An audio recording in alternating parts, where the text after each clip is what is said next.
Assalamualaikum anak-anakku yang soleh dan solehah. Apa kabar semuanya? Semoga kita semua dalam keadaan sehat. Hari ini kita akan belajar PPKN. Silahkan dibuka halaman 197 ya. Kita coba baca bersama-sama tentang sikap terhadap keberagaman kegiatan ekonomi.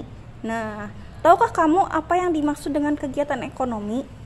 Nah, keberagaman ekonomi adalah suatu kondisi di mana terdapat banyak jenis kegiatan ekonomi di dalam masyarakat. Masyarakat melakukan kegiatan ekonomi untuk memenuhi kebutuhan hidupnya. Kegiatan ekonomi yang ada di masyarakat terdapat berupa kegiatan produksi, distribusi, dan konsumsi. Nah, anak-anak, di lingkungan masyarakat ini terdapat keberagaman ekonomi. Nah, keberagaman ekonomi tersebut selayaknya tidak menjadi jurang pemisah antara satu dengan yang lainnya. Kita harus menghormati dan menghargai meskipun kegiatan ekonomi yang dilakukan itu berbeda-beda ya.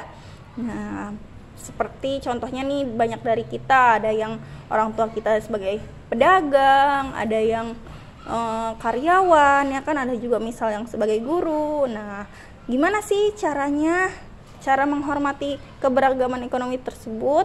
Nah, berikut sikap yang sebaiknya kita terapkan dalam menghadapi keberagaman ekonomi.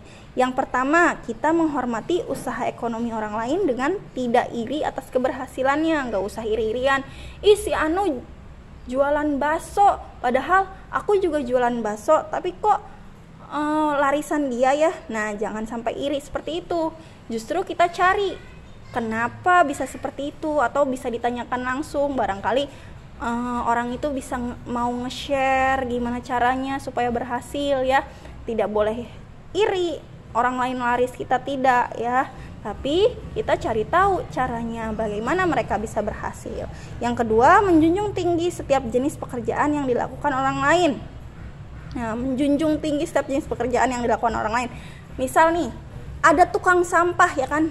Nah, jangan sampai kita gara-gara itu orang sampah kita ledekin, atau kita abang mah jorok gitu kan ya, ngorok-ngorokin sampah.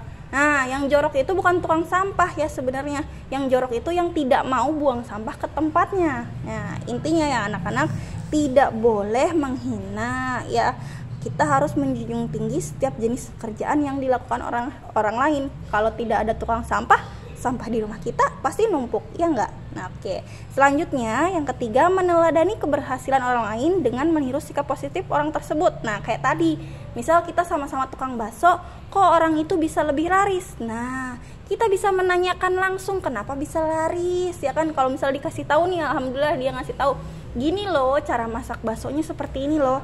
Nah, kita teladani ya sikap positif orang tersebut ya. Misal harus ditambahin gulanya, harus ditambahin garamnya kayak gitu.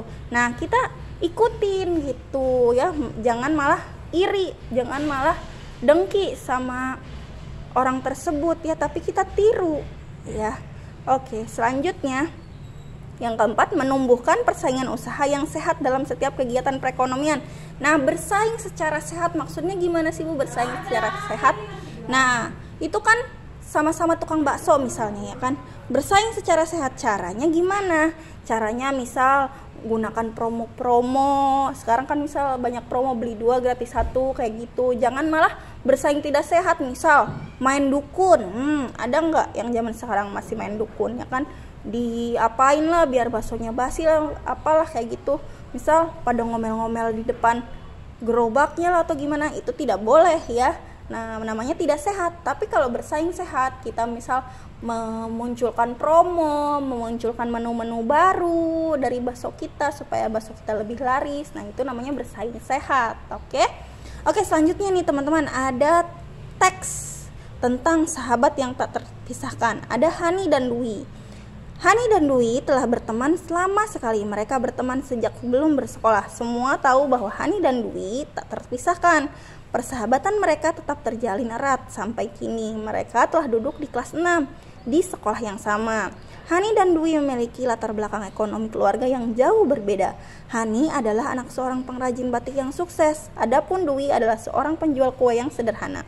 Ketika kecil dulu, tiap sore Dwi ikut ibunya menjajakan kue kepada para pekerja di pendopo batik milik orang tua Hani. Di sanalah Hani berkenalan dengan Dwi. Waktu kecil dulu mereka sering bermain bersama. Nah, Hani dan Dwi saling menghargai satu sama lain.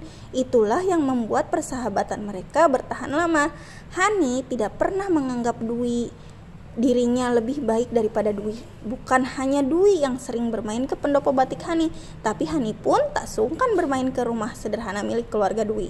Ia malah menikmati makan siang atau makan jajan sore di rumah Dwi. Dwi kagum dengan Hani dan keluarganya. Walaupun punya banyak pegawai, Hani dan saudara-saudaranya tetap terlibat untuk membantu usaha orang tuanya, membantu sesuai usia dan kemampuan mereka. Terlihat bahwa mereka meraih sukses memang karena kerja keras ya anak-anak. Nah, begitulah sahabat, tidak ada kata yang perlu diucapkan untuk menyatakan sayang pada sahabat. Hanya diperlukan sikap yang tulus, tidak pandang perbedaan, saling menghargai dan saling belajar. Nah, rasa sayang yang tulus ini pada sahabat akan membentuk pertemanan yang indah dan tidak terpisahkan. Nah, anak-anak, dari cerita ini kita bisa menjawab bahwa perbedaan keragaman ekonomi yang terlihat dari keluarga Hani dan Dwi adalah walaupun Hani tergolong keluarga yang sukses, tapi dia masih mau berteman, mau menghargai dengan Dwi yang keluarganya berasal dari keluarga yang sederhana ya, walaupun hanya seorang penjual kue. Nah, gimana sih sikap Hani terhadap Dwi? Nah, Hani tetap menghargai Dwi ya, walaupun dia hanya seorang anak penjual kue. Terus mengapa Dwi kagum dengan keluarga Hani? Karena keluarga Hani ini selalu bekerja sama ya. Nah, Hani sebagai anaknya itu tetap membantu usaha orang tuanya ya, semampu Hani, sekuat Hani ya, sesuai dengan usia Hani sendiri. Lalu tindakan apa sih yang mengungkapkan rasa sayang kepada sahabat? Yaitu tadi sikap tulus ya. Tulus. Dwi kadang memberi makanan pada Hani, walaupun Hani hanya sekadar memberi kue, tapi Hani menerima makanan dari Dwi. Nah, Dwi juga suka main ke rumah Hani menerima Dwi saat main ke rumahnya. Hani nggak sombong, bahasanya nggak ngusir Dwi ya, malah ngajak Dwi main ke rumah Hani ya. Lalu yang terakhir, manfaat memiliki rasa sayang dan tulus pada sahabat adalah yaitu yang tadi ya, manfaatnya adalah akan membentuk pertemanan yang indah dan tidak terpisahkan.